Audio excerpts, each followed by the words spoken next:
Oh.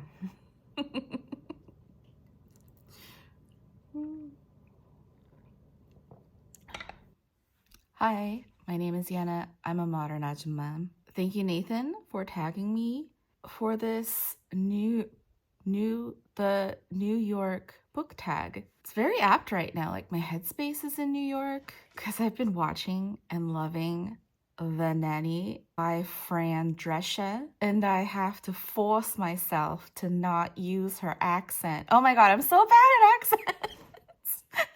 I'm terrible. Please excuse.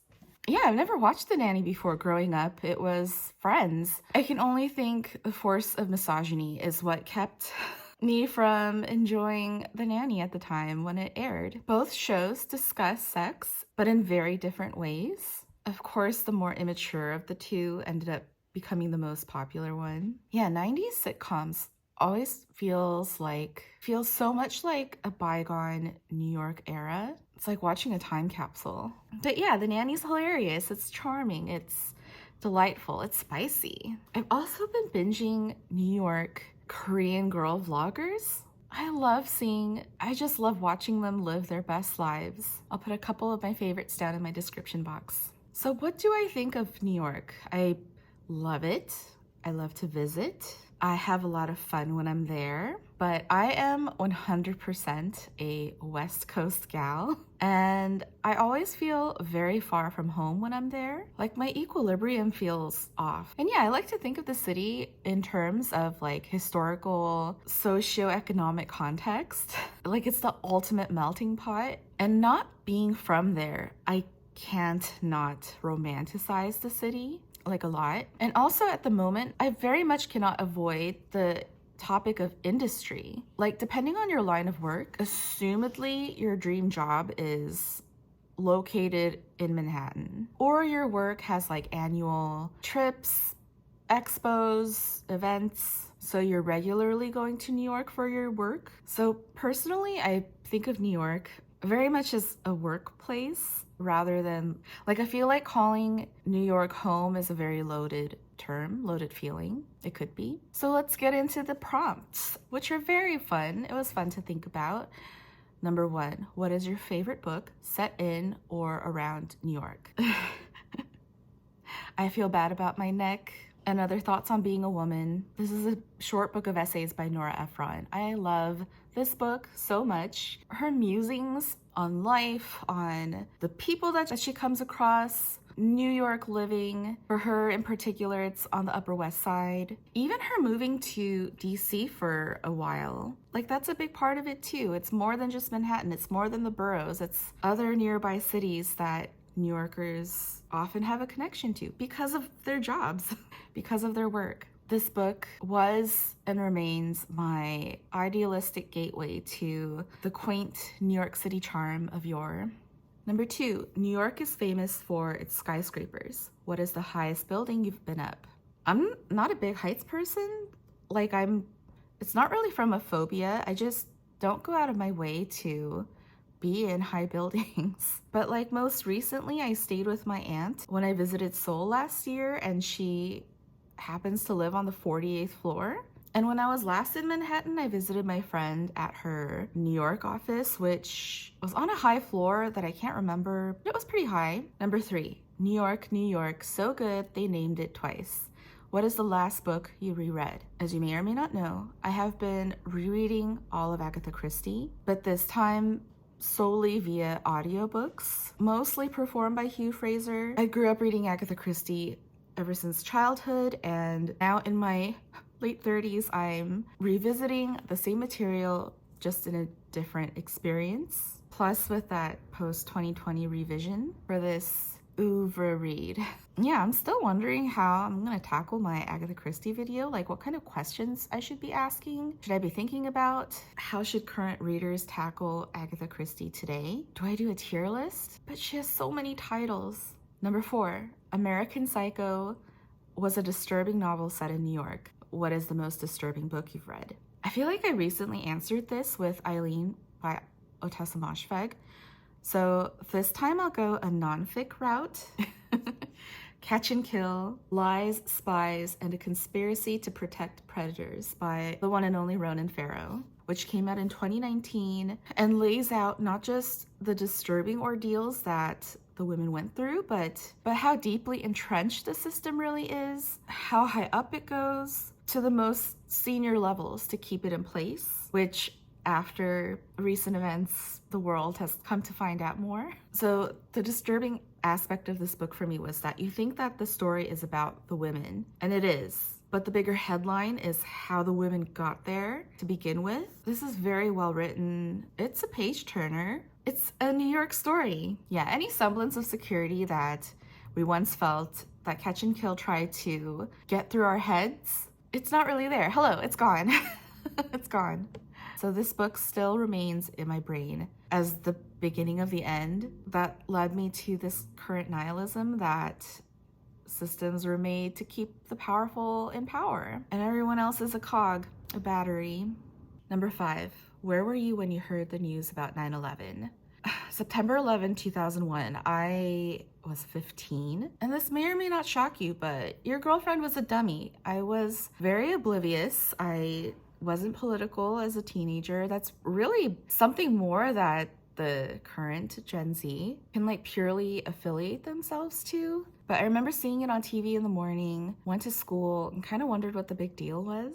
Yeah, I was just an extremely oblivious child. But I recall talking about it in the years to come as if it was yesterday and getting everyone else's take on it. I have immigrant parents who I didn't really know how to talk to about this with in our native language. But by then I was dating my now husband, a white American man with a very white American family. Yeah, 9/11 just changed not just the world, but on a personal level, it became an existential and a very physical call to arms for my generation. I'm a millennial, with like high numbers of people entering the military service, not just for idealism, but for very practical reasons like economic opportunities. 4 years equals a GI Bill and college money. And I remembered how the Bush era still lingers despite the long Obama years we had that made my formative years, and is still holding its last dying breath during our current times.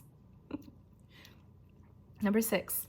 What is your favorite movie set in New York? You've Got Mail, my comfort movie. I allow myself one annual rewatch. Otherwise, I would just watch it all the time. Who doesn't want to be Meg Ryan, working at a children's bookstore on the Upper West Side, going to book parties on the weekends with a cute New Yorker writer boyfriend, and an entirely separate enemies to lovers relationship arc with the heir to Barnes & Noble? It took so many rewatches and post-2020 for me to realize that Tom Hanks's character is actually a huge dingling, but she still gets to live in that apartment. It's my all-time favorite fictional interior. I have no shame. I fully own this. But I have 2 more. Prime is another favorite. That movie had such weird marketing. It was marketed as like a rom-com, and I just loved Uma Thurman, and it's a Meryl Streep movie, and so when I watched it, I was really blown away for its emotional maturity, its like realism. If you haven't seen it, I highly recommend it. Last Night is another one that I only allow myself one annual rewatch. That is like a mood movie. Keira Knightley has never looked more lovely. But overall, all 3 of these movies heavily emphasize the freedom of living for yourself, and except for Prime, which is the one where Meryl Streep plays the therapist mom, they all lack much, if any, family backgrounds in the storylines. Like, it's all about you. And to me, that's such a personal fantasy and kind of the embodiment of New York, where it's the place you go to pursue yourself. Number 7, have you been to New York? When was the last time you visited? 2019, right before the pandemic. It was my first time leaving my toddler for 4 whole days, where I got to be completely alone, completely by myself, not having to take care of anyone else. It was heaven. I didn't even go to the Strand. I didn't even go to Central Park, any of the big buildings, except I did eat Numpang Kitchen on a bench in Madison Square Park, looking at the Flatiron Building. That was nice. I didn't even eat any pizza. I thought I'd be back soon to do like all of those things, but womp womp, the world literally changed. Number 8. Who is your favorite painter from New York? Or what is your favorite painting of New York? Alice Neel. She was a 60s American woman painter of the people. She painted the city and its inhabitants, old and young, rich and poor, but mostly poor, and people of color, queer, which you didn't really see. Like, if you really think about New York painters historically, I mean, we're still in the mid 20th century here, mid to late. You mostly get a lot of like society painters or like society people, and you usually see, like, much like if you think of LA today, you'd probably think about like the Kardashians. But Alice Neel, she painted people that you don't regularly see, who make up the vast majority of New York City. She had progressive politics, she was a civil rights activist, she was a feminist, and these ideologies made up her painting subjects. So comparing someone like her to like William Merritt Chase, for example, a big New York City portrait society painter from the 1800s, it's just like they're both beautiful, technically marvelous, lively depictions of their eras. I do love them both, but I just have to champion Alice Neel. Number 9, what is your favorite song about New York? New York by St. Vincent. I love its currentness, I guess, where it's not so much a homey neighborhood a la You've Got Mail, but that feeling where it's getting too hard to live in, it's turning you cynical, and you know you have to leave soon. To remain is no longer an option. That's the bittersweet pill of New York City for me, personally. Number 10, tag some people. So I'm actually an extremely shy person. I don't naturally incline towards sliding into people's DMs. So I am so thankful and so grateful to everyone who comments. Like, it just, it takes that pressure off me to talk first. And I've been having so many nice conversations with a lot of people and finding their channels. And so first I want to tag Anna Jankowski. She's from New York. She recently transitioned her channel to BookTube, so I want to welcome her by tagging her. Check out her channel. And I'm really curious to see what an actual New Yorker would make from this tag. And next I want to tag, of course, I've been a little obsessed with Grace of Bird by Bookish Bird. She's adorable. I love her. I love you, Grace. And as far as I know, Grace is not from New York, like myself. So I am curious to see I want to say that she's from Midwest. So I'm curious to see her perspective, see her take on New York. And I also want to tag Reba from Reba Reads. She lives in San Francisco, but I'm very curious to see what, if any, thoughts she might have on New York, because I kind of feel like San Francisco is the West Coast comp. Like, I also kind of think San Francisco is like a workplace than home. But yeah, I'm also obsessed with her channel. She does these lovely, quiet city vlogs. Check out her channel. Again, I never know how to end my video, so thanks for watching. Obviously, if I didn't tag you, but you have strong opinions on New York, please make your own video, tell me in the comments, talk to me. Thanks for watching.